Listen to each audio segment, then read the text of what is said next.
சட்டசபையிலையும் ஒத்த பொம்பளையா நின்னு சிங்கம் மாதிரி கோயம்புத்தூர் ஆட்சியான்னு மரியாதையா பேசுற, இல்லன்னா நான் அவுட் ஆஃப் கண்ட்ரோலா இருப்பேன்.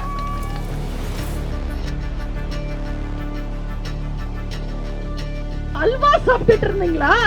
யார் அந்த சாரன்னு கடைசி வரைக்கும் தெரியல. பெண்களை மதிக்க மாட்டாங்க. அதிமுக தலைவர்கள் யாரு? புரட்சி தலைவர், புரட்சி தலைவி, புரட்சி தமிழர். இருந்தாலும் மறைந்தாலும் பேர் சொல்ல வேண்டும், இவர் போல யார் என்று ஊர் சொல்ல வேண்டும் என்று வாழ்ந்து வரலாறான புரட்சி தலைவருக்கும் மக்களால் நான், மக்களுக்காகவே நான் வாழ்ந்து வரலாறான என் தாய், என் தலைவி, புரட்சி தலைவி அம்மா அவர்களுக்கும் என் முதல் வணக்கங்கள்.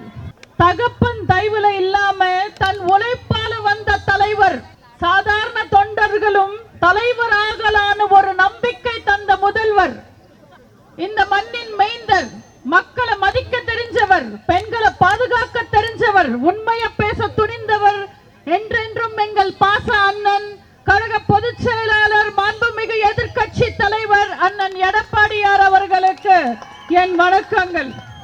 கோயம்புத்தூர் இந்த சரித்திர ஊரை ஸ்மார்ட் ஊரா மாத்தினவர் அண்ணன் வேலுமணி அவர்கள். கோயம்புத்தூரை சுத்தி இருக்கிற ஏரிகளும் பாலங்களும் அடைஞ்சிருக்கிற அத்தனை வளர்ச்சிகளும் இந்த மண்ணுக்காக, மக்களுக்காக நம்ம அண்ணன் அமைச்சரா இருந்த காலத்துல அண்ணன் எஸ்பி வேலுமணி அவர்கள் போராடி வாங்கி கொடுத்தது. நம்ம அண்ணன் அமைச்சரா இருக்கிற வரைக்கும் கோயம்புத்தூர் பெண்கள் மட்டும் அல்ல, கொங்கு பெண்களே பெருமையா, நிம்மதியா, பாதுகாப்பா வாழ்ந்துட்டு இருந்தாங்க. அண்ணன்ற சொல்லுக்கு அர்த்தமுள்ள மாதிரி பெண்களுக்கு காவலனா, சகோதரனா இருந்து பெண்களை பாதுகாத்தாரு நம்ம அண்ணன் எஸ்பி வேலுமணி அவர்கள். இன்னைக்கு கொங்கு மண்டலத்துல மட்டும் கொஞ்சமாவது அடக்கி வாசிக்குதுன்னா அதுக்கு காரணம் கோயம்புத்தூர்ல 10க்கு 10 வாங்கின அண்ணன் எஸ்பி வேலுமணி அவர்கள். இன்னைக்கு நம்ம அண்ணன் எஸ்பி வேலுமணி அவர்கள் முன்னாள் அமைச்சர் தான், நம்ம அண்ணன் எடப்பாடியார் முன்னாள் முதலமைச்சர் தான்.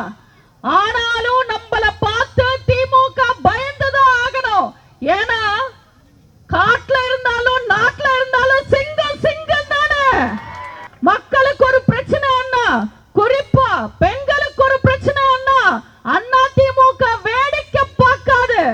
பெண்களை அசிங்கப்படுத்தினது பொன்முடியோ இல்ல கவரிங் முடியோ மொட்டை அடிச்சு வீட்டுக்கு அனுப்பாம ஓயாது. இன்னைக்கு இங்க நடக்கிறது ஏதோ சின்ன ஆர்ப்பாட்டம், போராட்டம் எல்லாம் நினைக்காதீங்க.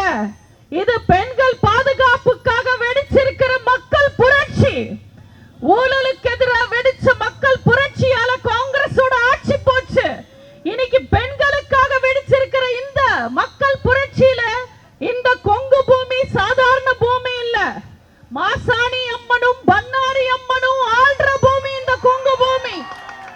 பெண்களுக்கு ஒன்னா பொங்கும் மக்கள், கொங்கு மக்கள் ஒவ்வொரு நாளும் உயிரோட வாழ்ந்தாலே பெரிய சாதனையா இருக்கு.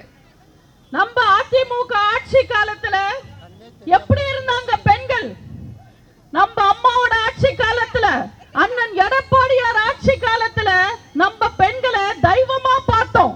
பெண்களுக்காக எத்தனை திட்டங்கள், பெண்களுக்கு எத்தனை சலுகைகள், பெண்களுக்காக எத்தனை பாதுகாப்புகள், தாய்மார்களுக்கு தாலிக்கு தங்கம் கொடுத்தோம், திருமணத்துக்கு உதவித்தொகை கொடுத்தோம், கர்ப்பிணி பெண்களுக்கு நிதி உதவி கொடுத்தோம், கைம்பெண்களுக்கு நிதி உதவி கொடுத்தோம், மானிய விலையில ஸ்கூட்டர் கொடுத்தோம், பெண் குழந்தையா பிறந்தாலே சிறப்பு திட்டங்கள் கொடுத்தோம். நம்மளா இருந்தா நம்ம ஆட்சியில இது நடந்தா நம்ம அடிக்க அவங்களை ஏறி மிதிச்சிருப்போம். ஏன்னா அதிமுக தலைவர்கள் யாரு? புரட்சி தலைவர், புரட்சி தலைவி, புரட்சி தமிழர். எங்க தலைவர்களுக்கு மக்கள் மேல அக்கறை இருக்கு, பெண்கள் மேல பாசம் இருக்கு. எல்லாத்துக்கும் மேல எங்க தலைவர்களுக்கு முதுகெலும்பு இருக்கு. பொம்மை என்னமோ சபையில ஆடுது, ஆனா இழுக்கிற கயிறு சமையல் கட்டளை இருக்கு. நாடு எப்படி உருப்படும்? யார் அந்த சாரன்னு கடைசி வரைக்கும் தெரியல. 1000 ரூபாய் கொடுத்துட்டா என்ன வேணும்னாலும் செய்வியா? பொம்பளைங்க சாபத்துல போயிடுவேன். விடியல் தருவோம் விடியல் தருவோம்னு சொல்லி மக்களை ஏமாத்தி ஆட்சியை பிடிச்சாங்க திமுக. இன்னும் 10 மாசத்துல அந்த விடிய ஆட்சி முடிய போகுது. ஆனா மக்களுக்கு என்ன செஞ்சிருக்காங்க? அப்ப என்ன அப்பாவும் புள்ளவையும் அல்வா சாப்பிட்டுட்டு இருந்தீங்களா? கோயம்புத்தூர் ஆட்சியான்னு மரியாதையா பேசுறேன், இல்லன்னா நான் அவுட் ஆஃப் கண்ட்ரோலா இருப்பேன்.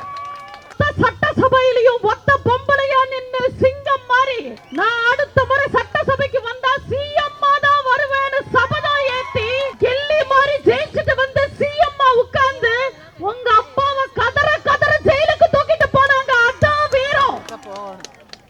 தமிழ்நாட்டு மக்கள் தண்ணி தாகத்தை தீர்க்க கோட்டு கோட்டா போய் போராடி தமிழக மக்களுக்கு காவேரி தண்ணி கொண்டு வந்தாங்க. எங்க அம்மா விடாமுயற்சியில போராடினாங்க. அது வீரம். எல்லா பெண்களுக்கும் 1000 ரூபாய் தருவோம்னு சொன்னாங்க. ஆனா தேர்தல் முடிஞ்ச உடனே குடும்ப தலைவிகள்லயே தகுதியான குடும்ப தலைவிகள், தகுதி இல்லாத குடும்ப தலைவிகள்னு பிரிச்சுட்டாங்க.